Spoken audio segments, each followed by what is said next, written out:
warahmatullahi wabarakatuh. Bismillahirrahmanirrahim.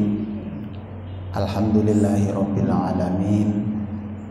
Wa bihi nasta'inu ala umurid dunya waddin. Wassalatu wassalamu ala asyrafil anbiya'i wal mursalin sayyidina wa maulana Muhammadin wa ala alihi wa ashabihi ajma'in, amma ba'du. Hadratal muhtaramin, para kiai, para ibu nyai, para asatir, pengurus Pondok Pesantren Hamalatul Quran Putri 2, para santri yang dijaga Allah Subhanahu wa ta'ala. Alhamdulillah wa syukrulillah ala nikmatillah. Pada petang hari ini kita mendapatkan karunia agung dari Allah Subhanahu wa ta'ala hingga bisa ittijah berkumpul di majelis yang barokah ini. Salawat salam semoga tersampaikan kepada beliau Rasulullah Sallallahu Alaihi Wasallam, yang dengan syafaat itulah kita akan menjadi orang yang manfaat fid dini wad dunya wal akhirah. Bapak Ibu hadirin wal hadirat yang saya muliakan, pada dasarnya pesantren yang telah berlaku di Indonesia ini semua itu berasaskan asas riyadhah. Dimanapun pesantren itu berada, pasti orang menganggap nek santri itu mesti ngerti ilmu agama dan ngerti akhlak dan ngerti apa yang lebih dekat dengan hal-hal yang bersifat karomah, hal-hal yang bersifat istimewa dari Allah langsung. Itu hal-hal yang dilihat oleh pandangan umum itu tidak rasional, akan tetapi di dunia pesantren itu menjadi hal yang rasional dan hal yang lumrah. Apapun yang ada, kebanyakan di tengah-tengah masyarakat, ketika santri berada di pondok kelihatannya tidak ada guna dan manfaatnya, tidak kelihatan bakatnya, akan tetapi setelah pulang ke masyarakat menunjukkan kemanfaatan dan bakat yang terpendam. Maka oleh karena itu latihan-latihan yang ada di pesantren ini adalah didasari dengan riyadhah. Eksistensi pesantren itu tergantung pada tingkat riyadhah, dan riyadhah itu harus dibarengi dengan suatu keikhlasan yang luar biasa. Di dalam organisasi pesantren itu pasti ada perbedaan pendapat, perbedaan pandangan, perbedaan informasi, perbedaan latar belakang. Disitulah tempat penyatuan, ittihadul masadir, penyatuan dari beberapa sumber. Apa yang terjadi di Hamalatul Quran ini adalah akulturasi dan kolaborasi.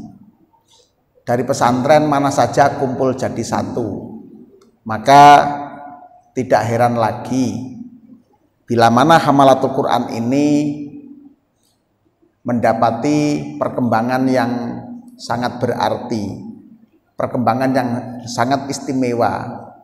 Usia pesantren yang baru 2 tahun mencapai kuantitas kurang lebih 300 santri, dan yang akan datang yang daftar sudah berapa ratus, kurang lebih nanti di usia 3 tahun mencapai 500 santri. Ini hal-hal yang sangat istimewa menurut pandangan orang umum. Perlu kita pahami bersama bahwa Hamalatul Quran dipercaya ini bukan karena kehebatan seorang pendiri dan pengasuh, bukan. Akan tetapi kesanggupan menerima mawaid, menerima nasihat-nasihat dari para guru, dari para kiai, menjadi sebuah ramuan yang bermanfaat, menjadi sebuah hidangan yang lezat. Dalam contoh seperti gulai ya.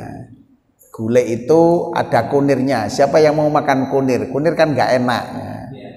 Nah, kunir dicampur ada keningarnya, dicampur ada bawangnya, ada lomboknya, ada garamnya, dicampur dari satu menjadi sebuah formula masakan yang lezat, yang layak saji, yang pantas dihidangkan sehingga menjadi suatu kegemaran tersendiri.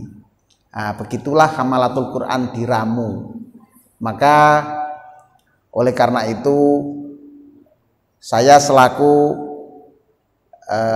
umanaullah, penerima amanat dari Gusti Allah, selalu belajar dan selalu melirik ke belakang seperti apa kiai-kiai dulu di dalam menjalankan misi syariat Islam, misi akhlak dengan bentuk-bentuk pesantren. Pesantren itu bahasa Sanskerta, santri itu adalah cantrik itu ya. Orang yang datang ke rumah guru belajar apapun yang diajarkan berdasarkan wama atakumur rasulu fakhudhu wama nahakum anhu fantahu wattaqullah. Seorang kiai diikuti santri, apapun yang menjadi keseharian kiai yaitulah pelajarannya. Mengikuti ahlus suffah seperti sahabat yang terkenal dengan nama Suhaib.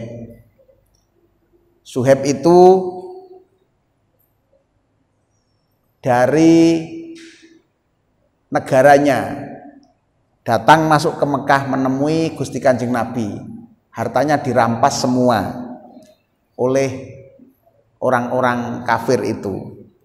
Apa kata Suhaib? Silakan ambil harta saya. Kalau boleh silakan ambil nyawa saya, akan tetapi iman saya jangan diambil.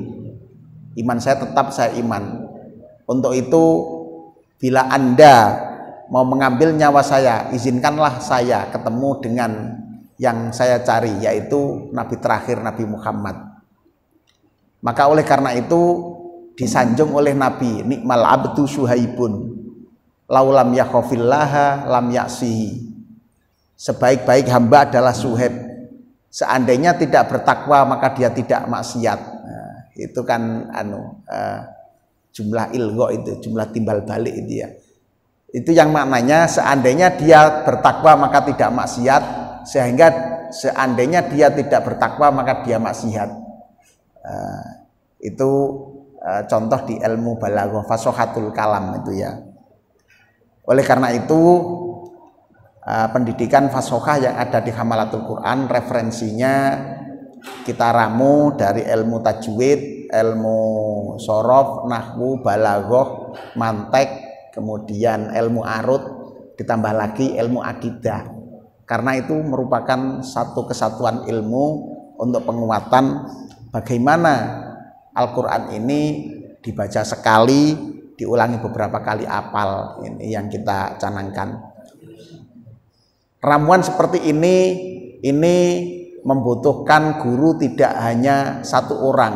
Nah, maka disiplin ilmu yang kita butuhkan sangat banyak. Maka oleh karena itu guru-guru saya ini sangat banyak, dan guru-guru yang sangat berarti memberi ilmu ini malah guru-guru yang tempatnya di desa, di tempat-tempat yang tidak terkenal, tempat-tempat yang jauh dari keramaian. Malahan kebanyakan yang memberi kontribusi besar ini kiai-kiai yang tidak terkenal dan nyelempit di bawah barongan rumahnya ini. Maka oleh karena itu jangan heran kalau pendiri Haki ini potongannya tidak mondro, ainul yakin yang tidak meyakinkan ini ya. Maka kalau sama dengan polisi intel itu, kalau meyakinkan potongannya maka tidak mendapatkan informasi. Oleh karena itu saya sangat berharap informasi-informasi yang akurat, informasi yang manfaat bisa masuk, maka saya tetap berpakaian yang ala kadarnya sederhana, berperilaku yang sederhana, bagaimana seperti halnya Nabiullah Sis alaihi salam. Ketika ditanya saudara kembarnya di dalam gua setelah memenangkan bisa membunuh angkara murka yang namanya Qabil di tanggal 1 Syawal, dia bertapa ke dalam gua, ketemu orang yang sama dengan dirinya, bertanya, kenapa kau menjadi seorang pemimpin? Menjawab dia, saya orang paling pinter. Oleh saudaranya dibilang salah. Kedua menjawab, saya orang paling kaya, dijawab salah. Saya orang paling kuat, dijawab salah. Ketiga-tiganya semuanya salah, dibenarkan. Anda dipilih sebagai seorang pemimpin karena kerendahan hatimu yang rendahnya melebihi daratan, melebihi tanah. Kalau kau bilang pinter, maka ada yang lebih pintar. Kalau kau bilang kaya, maka ada yang lebih kaya. Kalau bilang kuat, maka ada yang lebih kuat. Karena kerendahan hatimu itulah yang menjadikan orang simpati, orang percaya, dan mematuhi apa yang menjadi perintahmu. Nah, gitu ya. Maka oleh karena itu kita selalu belajar dan belajar. Semoga apa yang menjadi perselisihan di dalam organisasi, Allah selalu menjadikan wa wajadaka dhallam fahada wajadaka ailam fa'agna fa ammal yatima fala taqhar wa ammas sa'ila fala tanhar. Nah, selalu diberi jalan keluar yang baik, yang bermanfaat, barokah. Bapak Ibu hadirin yang saya muliakan, saya melihat pesantren Tebu Ireng yang begitu besar, eksis, awet. Perselisihan di dalamnya itu pasti ada. Kamusnya adalah sing Jawa ngalah. Maka menciptakan sing Jawa ngalah ini adalah didasari dengan riyadhah dan keikhlasan yang istimewa. Pondok Gontor yang banyak itu perselisihan di dalamnya pun juga ada. Maka terselesaikan, terselamatkan dengan baik, istilah bahasanya sing Jawa ngalah. Maka menciptakan adat istiadat sing Jawa ngalah ini adalah kerendahan hati yang rendahnya melebihi daratan itu. Saya kira ini yang bisa saya sampaikan.